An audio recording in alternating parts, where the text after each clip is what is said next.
Mnogi uspešni ljudi u poslu i karijeri donose odluke iz intuicije, a da toga uopšte nisu ni svesni.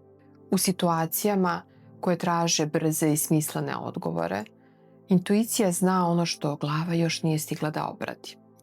Intuicija zna da kaže da i onda kada ne znamo zašto, ali zna i da kaže ne i kada sve izgleda idealno. U poslovnim odlukama intuicija vas ne vodi daleko od činjenica i razuma. Ona vas vodi dublje u sebe. Pomaže vam da donesete odluke koje nisu samo ispravne na papiru, već i održive u svakodnevnici. Zato sledeći put kada budete pred važnim poslovnom odlukom, zastanite. Osetite telo i zapitajte se šta kaže taj osjećaj, a ne samo logika.